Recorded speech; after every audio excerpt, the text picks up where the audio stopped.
ইলিশ একটি সামুদ্রিক মাছ। এ মাছের জীবনকালের বেশিরভাগ সময় কাটে লবণাক্ত পানিতে। তবে বংশবিস্তারের সময় ইলিশ চলে আসে মিঠা পানির নদীতে।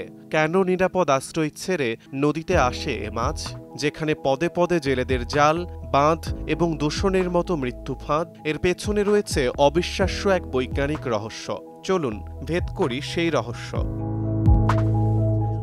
ইলিশ মাছ এক ধরনের অ্যানাড্রোমাস মাছ, অর্থাৎ এ মাছের জন্ম নদীতে, বড় হয় সমুদ্রে, আবার ডিম দেওয়ার জন্য ফিরে আসে নদীর মিঠা পানিতে।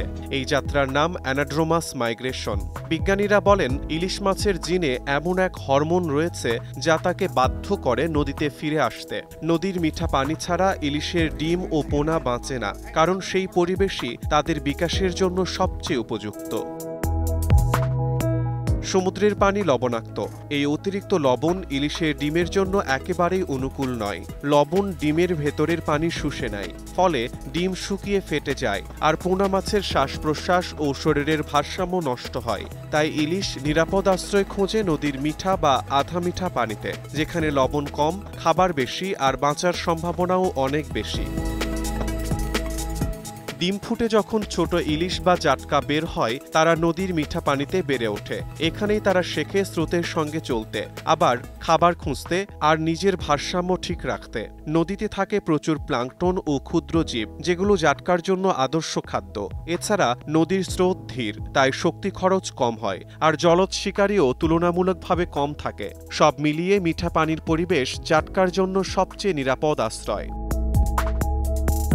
একটি গবেষণায় দেখা যায়, সাগরে ইলিশের খাদ্যভাণ্ডার অনেক বেশি থাকে, যা তাদের বৃদ্ধি ও প্রজনন সক্ষমতা বাড়ায়। নদীতে বাচ্চা ইলিশের জন্য পর্যাপ্ত খাবার থাকে ঠিকই, তবে প্রাপ্তবয়স্ক ইলিশের জন্য তা পর্যাপ্ত নয়। সাগরে প্লাঙ্কটন, ক্রিল ও ছোট মাছ প্রচুর থাকে, যেগুলো খেয়ে ইলিশ দ্রুত বৃদ্ধি নিশ্চিত করে। আর পরিবেশগত সুবিধা তো রয়েছেই।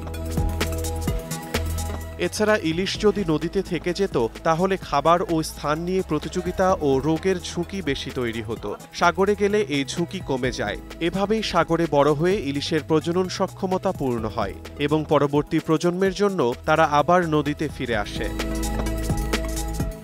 ইলিশ মাছের হাজার হাজার মাইল দূরে সমুদ্র থেকে নদীর মিঠা পানিতে যাওয়া এক অনন্ত গুরুত্বপূর্ণ বৈজ্ঞানিক প্রক্রিয়া। নদীর পরিবেশ তাদের বংশবিস্তারের জন্য অপরিহার্য হলেও এই যাত্রা বিপজ্জনক, কিন্তু এটিই তাদের টিকে থাকার একমাত্র উপায়।